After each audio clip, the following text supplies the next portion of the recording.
அனைவருக்கும் வணக்கம். இன்றைய தினம் 3ஆம் தேதி டிசம்பர் மாதம் 3ஆம் தேதி இந்த பதிவை விரும்புகின்றேன். என்ன காரணம் என்று சொல்லி சொன்னால், எங்களுடைய இலங்கையிலே தற்பொழுது டிப்பா புயல் வந்து ஒரு பெரிய தாக்கத்தை ஏற்படுத்தி சென்றிருக்கின்றது. அந்த தாக்கத்திலே இருந்து மீளாத அல்லது உயிர்களை துறந்த அனைத்து உறவுகளுக்கும் சிவபெருமானுடைய அந்தந்த தெய்வங்கள், அதாவது எந்தெந்த மதத்தில் இருக்கின்றார்களோ அந்தந்த மதத்தில் இருக்கின்ற இறைவன்கள் அவர்களுடைய ஆத்ம சாந்தி அடைய பிரார்த்திக்கின்றேன். உண்மையிலே அவர்கள் வாழ வேண்டியவர்கள் அல்லது அந்த குடும்ப உறவுகளோடு சேர்ந்திருக்க வேண்டியவர்கள். திடீரென ஏற்பட்ட இந்த டிப்பா புயலினாலே அவர்கள் மறைந்திருக்கிறார்கள். உண்மையிலே ஒரு மனவேதனைக்குரிய விடயம். எல்லாம் வல்ல இறைவன் இயற்கையினுடைய சீற்றத்துக்கு நாங்கள் ஆளாகி இருக்கின்றோம். இறைவன் அவர்களை தன்னுடைய பாதாரவிந்தங்களிலே இளைப்பாற வைத்து அவர்களுக்கு ஒரு சிறந்த ஆசீர்வாதத்தை வழங்க வேண்டும் என்று பிரார்த்திக்கின்றேன். இந்த டிப்பா புயல் பற்றி நான் என்னுடைய மனதிலே ஓடுகின்ற ஒரு எண்ணக்கருத்தை நான் உங்களோடு பகிர்ந்து கொள்ளலாம் என்பதற்காகத்தான் இந்த நேரம் உங்களோடு தொடர்பில் இருக்கின்றேன். எப்படியாக இருக்குமாக இருந்தால், நான் கொஞ்சம் ஆன்மீக தகவல்களை திரட்டுகின்ற ஒருவர். இந்த புயல் வந்து இயற்கையினுடைய சீற்றம் என்பது எங்கள் எல்லோரும் அறிந்து கொள்ளக்கூடிய ஒரு விஷயம். அது எப்படி என்று சொல்லி சொன்னால், பஞ்சபூதங்கள் என்று சொல்லுகின்ற இந்த நிலம், நீர், நெருப்பு, காற்று, ஆகாயம் என்று சொல்லப்படுகின்ற இந்த பஞ்சபூதங்களை இயற்கையை தவிர, அதாவது இறைவன் இயற்கை பிரபஞ்சத்தை தவிர எங்களால் கட்டுப்படுத்த முடியாது. மழை ஒரு கட்டத்துக்கு மேலே பெய்தால் அது மழை தான். அது நாங்கள் என்ன செய்தும் அது கட்டுப்படுத்த முடியாது. சூரிய காற்றுக்கள், வெயில், செய்யான வெயில் 102, அதாவது கொதிக்கின்ற வெயிலிலே, பாலைவனங்களிலே இருக்கின்ற வெயிலே எங்களால் உடம்பிலே தாங்க முடியாது. அப்படி இந்த பஞ்சபூதங்களை கட்டுப்படுத்துகின்ற ஆற்றல் சக்திகள் எந்த மனிதருக்கும் கிடையாது, இறைவனை தவிர அல்லது பிரபஞ்சத்தை தவிர எந்த மனிதருக்கும் கிடையாது. அந்த வகையில் இந்த இயற்கையினுடைய பேரிடரை பெற்றிருக்கின்ற நாங்கள், இயற்கையினுடைய பேரிடருக்கு ஆளாகி இருக்கின்ற நாங்கள் என்ன விதமான தெளிவுகளை நாங்கள் அதிலிருந்து பெற்றுக்கொள்ளலாம், அல்லது என்ன மாதிரியான விடயத்திலிருந்து நாங்கள் இனிவரும் காலங்களிலே தப்பித்துக் கொள்ளலாம் என்பதைத்தான் நான் இப்பொழுது ஒரு சிறிய ஆராய்ச்சி. நான் நிறைய வீடியோக்கள், இந்த பேரிடர் சம்பந்தமான கொஞ்சம் வீடியோக்களை பார்த்திருந்தேன். அதிலே என்னுடைய மனதை மிகவும் நொந்திருக்கின்ற பல விடயங்கள். உண்மையிலேயே மனிதராக பிறந்த நாங்கள் இவ்வளவு துன்பங்களை அனுபவித்திருக்கின்றோம். இலங்கையிலே பல காலங்களாக யுத்தம் நடந்தது. யுத்தத்தினாலே பல துன்பங்களை சந்தித்திருக்கின்றோம். இப்பொழுது இயற்கை பேரிடர் இருக்கின்றது, சுனாமி வந்திருக்கின்றது. அப்படி இருக்கின்றது. இந்த இயற்கை பேரிடர் எங்களுக்கு ஒரு தகவலை சொல்லிவிட்டு போயிருக்கிறது. அந்த தகவலை இந்த நேரத்திலே நாங்கள் தெரியப்படுத்தாமல் அல்லது இந்த நேரத்திலே நாங்கள் அந்த தகவலை புறந்தள்ளி இருந்தால் அது நிச்சயமாக இனிவரும் காலங்களிலேயும் அந்த இடர்களை நாங்கள் சந்திக்க வேண்டியவர்களாகத்தான் இருக்க வேண்டும். ஏனென்றால் இன்றைய தினம் ஒரு செய்தியிலே பார்த்திருக்கிறேன். தமிழ் விரிவுரையாளர் ஒருவருடைய புயல் சம்பந்தமான அறிக்கையை பின்பற்றவில்லை, அல்லது அது மொழி ரீதியான வேறுபாடுகள் இருந்ததோ என்னவோ தெரியல, அல்லது அதை சேட்டை பண்ணாமல் விட்டிருக்கலாம். அதை விடுங்கள். இருந்தாலும் அவர்களுடைய கணிப்புகள் 90% சில வீடுகளில் நடந்திருக்கலாம். அப்படி அதை என்ன ஒரு ஆபத்து வருகிறது என்று யாராவது சொன்னால் நாங்கள் அதை கவலைப்படுத்த வேண்டியது எங்களுடைய கடமை. ஏனென்றால் அந்த ஆபத்திலிருந்து எங்களை காப்பாற்றுவதற்காகத்தான் அந்த தகவல்களை யாராவது சொல்லுவார்கள். இப்போ இந்த நேரத்தில் நான் என்ன சொல்ல விரும்புகிறேன் என்று சொல்லி சொன்னால், அந்த இயற்கை பேரிடர் நடந்த சம்பவங்களை நான் பார்க்கின்ற பொழுதிலே, இப்போ அண்மை காலங்களாக கடந்த 10 வருடங்களுக்கு உட்பட்ட அல்லது 15 வருடங்கள் என்று வைத்துக் கொள்வோமே, அப்போ ஒரு உயரமான பகுதியிலிருந்து, மலையிலே இருந்து ஒரு மண் சரிவு ஏற்படுகிறது என்றால், அது பாருங்கள், பொதுவாக வெயில் காலங்களிலே அந்த மண் சரிவு ஏற்படுவதில்லை. ஏனென்றால் இயற்கையாகவே அந்த வெயில் காலங்களிலே மண்ணோ கல்லோ அது தன்னுடைய நொய்தல் தன்மையிலிருந்து விடுபடாமல் அதை இறுக்கமாக வைத்திருக்கும். மழை காலங்களிலே இது இவ்வாறு நடக்கிறது என்றால், மலை என்பது தனிய கல்லினாலே ஆன ஒரு பிரதேசம் அல்ல. மண்கள், கல்லுகள் எல்லாம் குவியலாக இருக்கின்ற ஒரு பிரதேசம். ஆகவே நாங்கள் எவ்வாறு அதை பயன்படுத்த வேண்டும் என்பதிலே ஒரு தெளிவு இருக்க வேண்டும். உண்மையிலே துறை சார்ந்த அரசாங்க துறை சார்ந்த அனுபவம் வாய்ந்தவர்களுடைய எந்த விதமான அறிவித்தல்களையும் நாங்கள் சில வேளைகளில் பின்பற்றுவதில்லை. அதன் ஒரு வாயிலாகத்தான் இந்த பேரழிவுகள் பேரிடர்கள் எங்களை தாக்குகின்றது.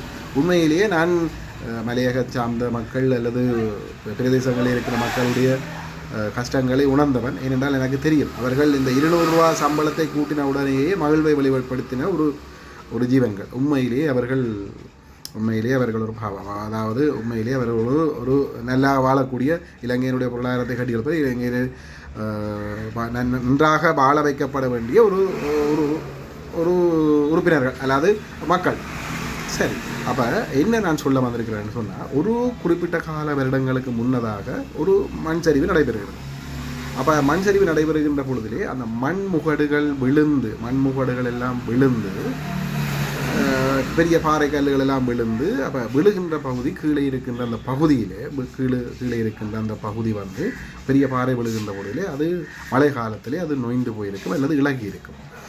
அப்போ இலகி இருக்கின்ற இந்த சந்தர்ப்பத்திலே என்ன வாரியாக அது நடைபெறும் என்று சொன்னால், அந்த இலகி இருக்கின்ற அந்த பகுதி வந்து சில வழியில் அது கொஞ்சம் ஸ்ட்ராங்காக அடியில் நல்ல இறுக்கமாக இருக்கைக்குள்ள அது வந்து பெரிய தாக்கத்தை கொடுக்காது. அது மேலே விழுந்த பாறை உருண்டு கொண்டு வந்து கீழே விழுந்துடும்.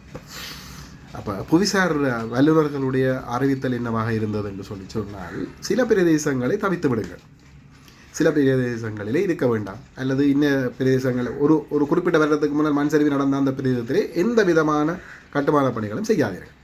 நிச்சயமாக அது அந்த இடம் பொருத்தமானதாக இருக்காது. அப்போ இவ்வளவு காலமும் மண் சரிவு ஏற்படாமல் இருக்கின்ற பகுதிகளை நீங்கள் தேர்வு செய்துகின்ற பொழுதிலே நிச்சயமாக அதிலே ஒரு சான்று இருக்கலாம். அதுக்கும் புவிசார் அந்த துறை சார்ந்தவர்களுடைய அனுமதியை பெற்று அவர்கள் இப்படி செய்யுங்கள் அவர்களுடைய அனுமதியை பெற்று செய்கின்ற பொழுதே எந்த பிரச்சனையுமே எங்களுக்கு வருகின்ற அந்த இடர்களை நாங்கள் குறிப்பிட்ட காலத்துக்கு தவித்துக் கொள்ளலாம். இப்போ இதில் நான் என்ன சொல்ல வரேன்னு சொன்னால், மழை நேரம் நடைபெறுகின்ற இந்த இயற்கை மண் சரிவுகளில் இருந்து இடம்பெறுகிற இடங்களை நீங்கள் புறந்தள்ளுங்கள். அதைவிட மிக முக்கியமான ஒரு விடயம், இயற்கை மழையை பொழிந்து கொண்டிருக்கின்ற பொழுதிலே அந்த மழை நீர் எந்த பகுதியால் தான் சென்று கடலை அடைய வேண்டும் என்பதிலே வந்து மிக மிக தெளிவாக இருக்குது. இப்போ நாங்கள் எங்களோட வீட்டில் ஒரு இடத்துல தண்ணி ஊற்றுறோம்னா ஒரு இடத்துல தண்ணி ஊற்றுறோம், அந்த தண்ணி வந்து ஒரு பள்ளத்தை நோக்கி தான் ஓடும். அது இயற்கை. அப்போ இயற்கை ஒரு இடத்தை வச்சிருக்குது என்னென்னு சொன்னால், மழை பொழியக்குள்ள இந்த இடத்தால் நான் தண்ணியை லேசாக்கி கொண்டு போய் நான் கடலுக்கு சேர்க்க போகிறேன், இல்லாட்டி ஆற்றுல சேர்க்க போகிறேன், இன்னத்துலேயோ சேர்க்க போகிறேன்னு சொல்லிக்கல. அந்த இடத்துல நாங்கள் வீடுகள் கடைகளை கட்டி வச்சிருந்தா அல்லது பாதையை போட்டிருந்தா என்ன நடக்கும்? கட்டாயம் அது ஒரு பேரிடருக்கு ஒரு வழிவகை செய்யும். அப்போ இப்போ நான் என்ன சொல்ல வரேன் என்று சொல்லிட்டேன்னா, அந்த இயற்கை வந்து ஒரு இடத்தை தெரிவு செய்திருக்கு. இப்போ அண்மையில் நான் பார்த்த வீடியோவில் வந்து ஒரு இதொன்று பார்த்துருக்கிறேன்னா, தண்டவாளம் கிடக்குது, கீழாலை ஒன்றும் இல்லை. அப்போ அந்த இடத்துல வந்து அதை விட நீளமான இடத்துக்கு நீங்கள் பாலத்தை போடுங்க. அப்போ அதை விட நீளமான இடத்துக்கு நீங்கள் பாலத்தை போட்டு விடுங்க. அப்போ இந்த ரோட்டில் நீங்கள் கல் அரிச்சிருக்குதுன்னு சொன்னால் இந்த ரோட்டை தாண்டி அந்த வெள்ளம் போயிருக்கேன்டா அந்த இடத்துல பாலத்தை கட்டி, பெரிய அகலமான பாலத்தை கட்டி போட்டு அந்த இடத்துல நீங்கள் வீதியை புனரமைப்பு செய்யுங்க. அப்போ இயற்கையாக ஒரு இடத்தை அது தெரிவு செய்து அந்த தண்ணி அதால் போயிருக்குது, காலங்காலமாக நடக்கலாம் அல்லது இந்த முறை நடந்திருக்குது. அப்போ அந்த இடத்துல தான் அந்த தண்ணி பெருசாக பெருக்கெடுத்து போகுது. அந்த இடத்துல நாங்கள் மறைச்சி வச்சுருந்தோம்னா என்ன நடக்கும்? மறைக்கிற இடத்துல இருக்கிற அந்த அழுத்தம், அந்த தண்ணியின் போஸ் அழுத்தம் வந்த உடனே என்ன நடக்குமெண்டா அந்த இடத்தை பிச்சு கொண்டு பெரிய அழிவை உருவாக்கி போட்டு அது போகும். ஆகவே மக்களே, துறைசார் வல்லுநர்களே, என்னை பொறுத்தவரையில் தயவு செய்து இது ஒரு நல்ல பாடம் ஒன்று இயற்கை எங்களுக்கு தந்திருக்கு. அந்த பாடத்தை நாங்கள் சரியான முறையில் பின்பற்றி இனிவருங்காலங்களில் இந்த நடைபெறுகின்ற கட்டாயம் இயற்கை பேரிடர் வரும். ஏனென்றா உலகம் மாறிக்கொண்டு வருது. நாங்கள் எல்லாருமே மனிதர்கள்.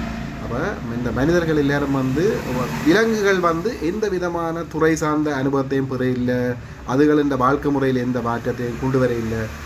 அதுகள் தங்களுடைய இயற்கையுடைய தாங்கள் இப்படி பிறக்க வேணும், இப்படி வளரணும், இப்படி இருக்க வேணும், இப்படி இனப்பெருக்க செய்ய வேணும் என்று சொல்லி ஒரு கட்டுப்பாடோடு எந்த விதமான மாற்றத்தையும் உருவாக்காமல் அதுகள் வாழ்ந்து கொண்டு போகுது.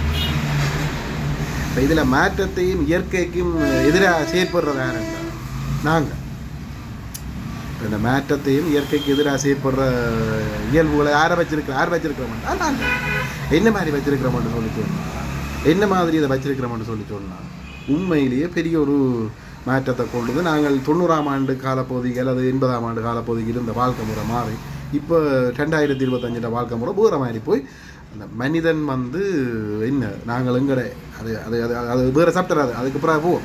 இப்போ மனிதன் மனம் எல்லாம் மாறினோன்னு இயற்கை என்ன செய்யும்? அதே இப்போ இயற்கை மற்ற உயிரினங்கள் எல்லாம் உண்டா இருக்குது, நாங்கள் மாறிட்டோம். அப்போ இயற்கை சீட்டங்குள்ள வலிக்கிடுது. இயற்கை ஏன் சீட்டங்குள்ளதுன்னு சொன்னால் எங்களோட மனங்கள் எல்லாம் மாறி விகாரம் அடைஞ்சு அப்படி செய்து இப்படி செய்து எல்லாம் மாறிக்கொண்டு விரைக்கல என்ன நடக்கும்னு சொல்லலாம். நிச்சயமாக எங்களுக்கு ஒரு பேரழிவை இயற்கை தரும். அதில் எந்த மாட்டுக்கிறதுக்கு விடாது. இப்போ இறை வழிபாடு நல்ல ஒழுக்கமான சிந்தனையான வாழ்வு முறைகளை நாங்கள் பின்பற்றாமல் பூரா வரைக்கும் இயற்கையின் அழிவை கட்டாயம் எதிர்பார்த்து கொண்டு தான் இருக்க வேண்டும். உலகம் முழுக்க எங்களோட இலங்கையில் உலகம் முழுக்க அப்படி ஒரு மனிதர்களுடைய எத்தனை இடங்களில் சண்டை யுத்தங்கள் அது எழுதுகள் பேரழிவு ஐயோ வேண்டாம். அப்போ நான் என்ன சொல்ல வந்தேன் நான் சொன்னால் அது புறம் கதை போகுது. இப்போ நான் என்ன சொல்ல வந்தேன் நான் சொன்னால் இப்போ இயற்கை எங்களுக்கு ஒரு வழிகாட்டியை தந்திருக்குது. அந்த வழிகாட்டி முறையில் நாங்கள் இதை பின்பற்றி இனிவரும் காலங்களில் பேரிடர் காலங்கள் கட்டாயம் பெறும். பேரிடர் காலங்களில் இப்படி ஒரு விஷயத்தை அழிவை நாங்கள் சந்திக்கக்கூடாது.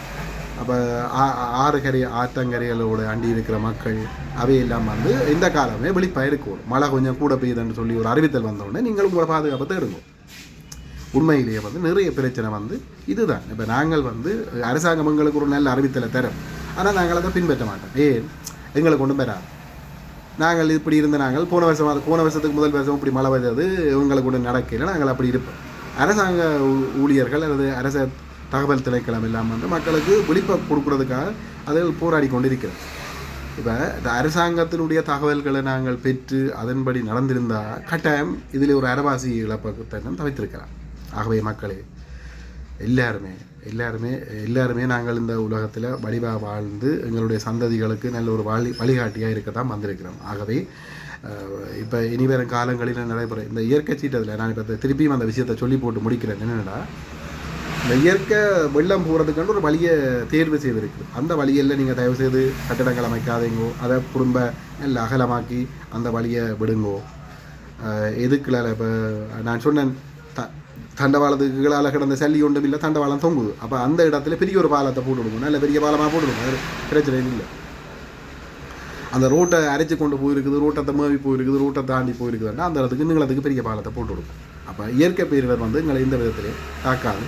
அந்த பேரிடர் என்ன மாதிரி இப்போ கொண்டுருதுண்டா அந்த தண்ணி போகாமல் நிற்க தானே. அப்போ தண்ணியை அடைச்சி வச்சிருக்க நிற்கிற அந்த வைப்ரேஷனால தான் திருப்பி தண்ணி போய் என்ன நடக்க மாட்டோம்னா எல்லா இடமும் தண்ணி பெறலாம். அப்போ தண்ணியை நாங்கள் லேசாக அப்படியே வெளியில் விட்டுட்டோம், எங்களுக்கு தேவையானதை வச்சுக்கொண்டு மிச்சத்தை நாங்கள் வெளியில் விட்டுட்டோம் வேண்டாம். அந்த இடர்கள்லேருந்து தப்பலாம். எல்லாம் வந்து வாழக்கூடிய மக்கள் எல்லா மக்களுமே இந்த இலங்கைன்றது ஒரு பொற்தீவு. நான் அப்படி தான் யோசிக்கிறேன். இலங்கைன்றது ஒரு பொக்கிஷமான ஒரு பொற்தீவு. அதாவது ஒரு எல்லா இடத்துலையும் வந்து அதாவது எங்களுடைய தேக ஆரோக்கியத்தோடு வாழக்கூடிய ஒரு பொக்கிஷமான இடம்னா இந்த இலங்கை தீவு. அப்போ எல்லோரும் நாங்கள் ஒற்றுமையாக இருக்கணும், எல்லோரும் வந்து ஒற்றுமையாக இருக்கணும், எல்லா சமூகங்களும் ஒற்றுமையாக இருக்கணும், எல்லா மக்களும் நல்லா இருக்கணும், எல்லா மக்களும் இடர்களில் இருந்து பாதுகாப்பாக இருக்க வேண்டும் என்ற அந்த ஒரு நல்ல குறிக்கோளோடு உங்களிடமிருந்து விடைபெற்றுக் கொள்கிறேன். நன்றி. இதில் என்னை பொறுத்தவரையில் ஒருவருக்கும் ஒரு தவறான கருத்தை சொல்ல வரையில்லை.